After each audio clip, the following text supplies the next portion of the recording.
A lot of buyers lately have been telling me that they are exhausted. And they're not just tired, but they are emotionally drained.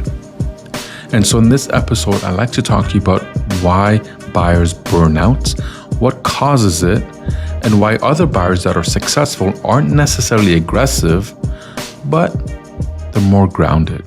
Hello, my name is Ali. Welcome back to the YouTube channel. If you learn anything new from this episode, I'd really love it if you gave it a like. And if you'd like to get more content like this and follow along, please subscribe. And don't forget to share this with somebody else that might benefit from it.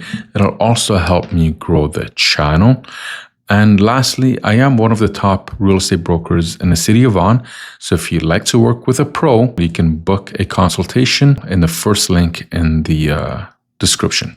Buyer burnout doesn't come from losing one or maybe two offers. It comes from living in a constant state of maybe, and more importantly, not being able to make a decision.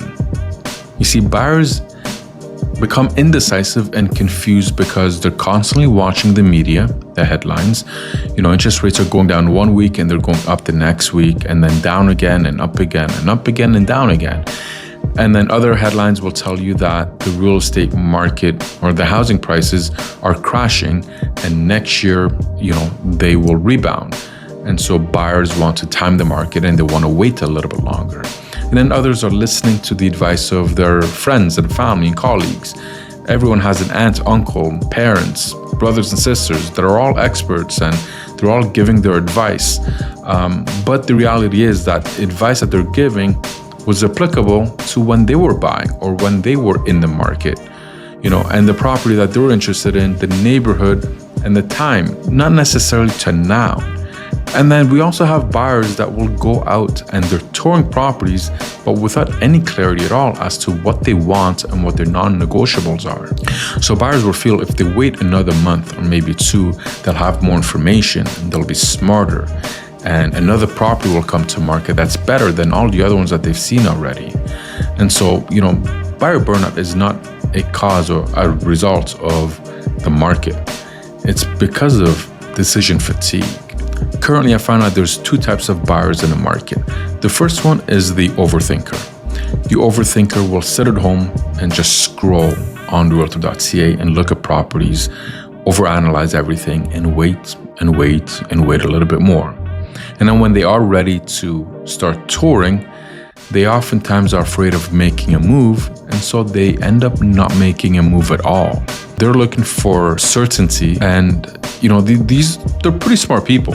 They ask very good questions. I just find that sometimes they ask them too late. And what I mean by that is that we'll be in a property and they'll love the property and they'll say, "Hey, Ali, we love this home, but what if interest rates drop next year? Or, housing prices go down another 5%. And ultimately, it's not that this is a bad question. It's a very good question, but it's unanswerable. This question needs to be asked before they even start the process of looking for a home to see how comfortable they are if that were to actually happen. And then there's the second type of buyer, and that's a structured buyer. These guys know exactly what they're looking for.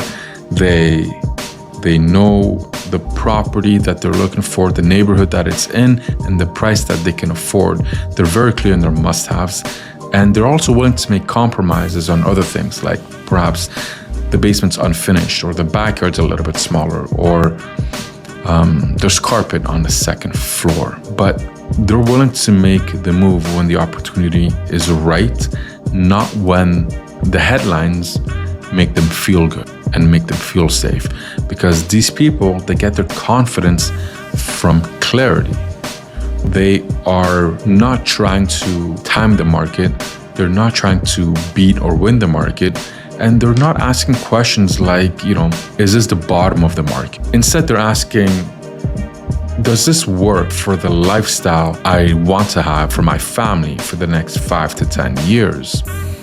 And if that's the case, then they move on the opportunity that comes up because the house works, the neighborhood works, the price works, the numbers work. They know their non-negotiables, and they're not paying attention to the media and the headlines, no matter how noisy they are. They're not fearless. They're just more informed.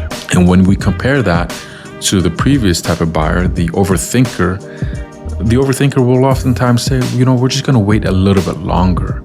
And that's because waiting just feels productive. It feels safe and perhaps even the responsible thing to do, because then you're not risking overpaying or making a regretful decision and having to explain yourself to anybody else. But the truth is that when you wait without a plan, you're eroding yourself of your confidence to make a decision, and oftentimes even the tolerance to take on risk, even if that risk is measured and healthy.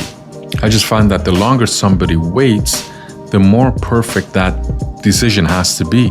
And truth be told, there is no perfect decision in real estate. And so as I wrap this up, I guess what I want to really push forward is that burnout is not a sign that you're failing. It doesn't mean you need more time or more properties to look at. It just means you need clarity. You need an action plan that you can follow to success. And I'm just going to leave it at that.